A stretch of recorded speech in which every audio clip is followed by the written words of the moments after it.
We're at East Windsor Cemetery, actually standing very closer in the original burial grounds, which we'll talk about a little bit. We happen to also be almost close to the apex of the hill that was always referred to as Windswept Hill before it was a burial ground, but also called Clover Ridge. Today is a little brisk for this time of year, and once you get up here, you understand why it's called Windswept Hill.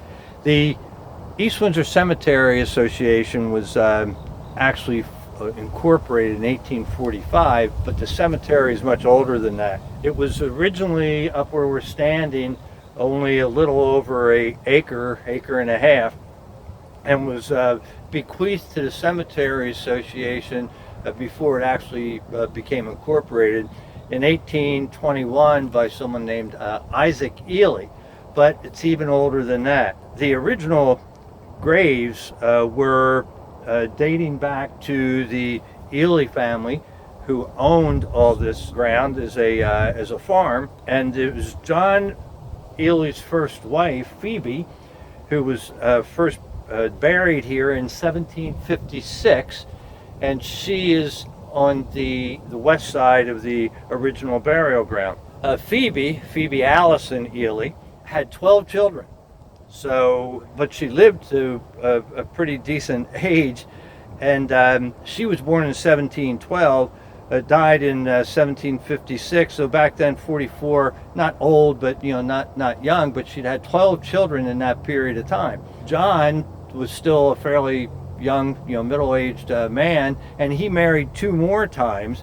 Married a woman named Sarah and one named Deborah. So he was married three times. Had 12 children, but all from Phoebe, and they are all buried together, in his burial ground up here. Not too many years ago, the Ely family descendants got together and put together some of their resources, and they put a modern monument in the original Ely ground with all the names of the family. In 1840, Allison Ely Jr., the grandson of John Ely, left additional ground to the cemetery, which expanded it from the acre and a half. It was left to Richard Norton, Joseph Ely, and William Norton as managers. The Nortons were descendants of the Ely family, and we'll talk a little about that because the tower that you've been looking at in the background is not called the Ely Tower, it's called the Norton Tower. John Ely died in 1795 at age 87. Over the generations, the farm was handed down, split up among a number of the heirs. 128 years after the original burial, Joshua Norton, great-grandson of John Ely, began to build this tower. He loved it up here. Most people that do come here absolutely fall in love with it. And the tower itself is constructed of Trenton brownstone and marble. Back then, there were more trees up here on the Windswept Hill. It is said that Norton wanted to build something high enough that he could see over the trees. So it wasn't to see as far as possible, but actually just to see the countryside over tops of the treetops. He hired a local contractor named William Dillon to build the tower. You'll hear William Dillon, who also was a builder of a number of the other buildings in town and did the mason work on the Mercer Street School.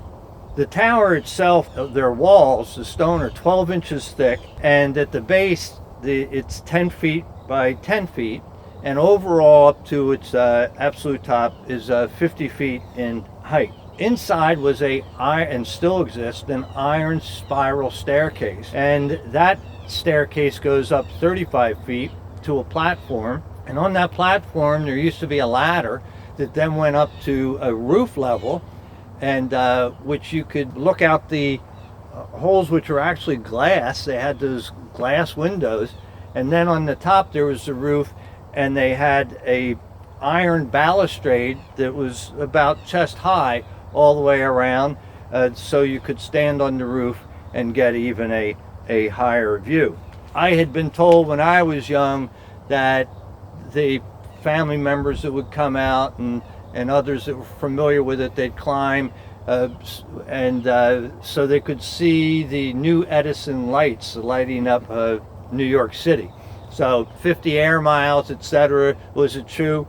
I think it might have been, because there was nothing else that actually lit up the night sky. Also from the top, it is known that you can see as far as Navesink, Trenton, and to the northwest, Hopewell, and even Rocky Hill. This is the highest point of the watershed in the area. We're still in East Windsor Township, barely, and the two watersheds are the Millstone to the north and the Assunpink to the south. So the watershed actually divides what goes into the Delaware River and what goes almost directly into the Atlantic Ocean. Mr. Ely wanted to be, and he had a headstone that alluded to the fact that if a raindrops hit the top of his headstone, half of it would go to the Delaware River and the other half would go to the Atlantic Ocean.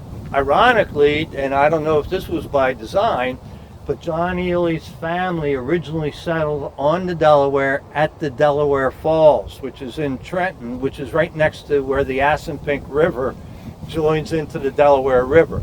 So many, many, many miles away, the family migrated from their original home on the Delaware River over to here, but are at the watershed that dumps back to the original family's location. To the east-southeast of here, where we're standing, directly on the opposite side of the tower, is the Ely Norton Farmhouse. And Clara Barton lived with the Norton family there when she taught at the Cedar Swamp School. We call it now Cedarville Road, but that's where Clara Barton lived when she taught school here. Also up in this oldest part of the burial ground, the Ely burial ground, is buried a lady named Patience Track. She was a southern black slave who escaped onto the Underground Railroad and came to the house of Aaron Ely, who was one of the early Ely families, a second or third generation, and they hid her, but she got discovered and by a bounty hunter. But the Ely family, Aaron Ely, bought her freedom from the bounty hunters. So she was obviously very grateful to that and didn't want to leave the family. She didn't really have anywhere to go, but now she was manumissioned, so she didn't have to escape anymore. So she stayed with the family for the rest of her life. Even so important to the family, she's buried in the family burial plot. She died in 1879 at the age of 92. Also, close to the Ely burial is a headstone with the name on it, Yamaguchi. Yamaguchi died in 1896. He was a merchant marine, Japanese, but he got ill, and the Presbyterians up in North Jersey sent him down here in order to recuperate. Yamaguchi's family, when they found out about his death a number of years later, hired the local memorial cutter, and he didn't know Japanese, so he had to contact some other stone cutters in North Jersey that spoke Japanese in order for that to be properly etched into the stone. Also buried here is Walter C. Black and his grandparents, and who started Village Nurseries back in the 1850s, and his cousin Russell Black, who is a pretty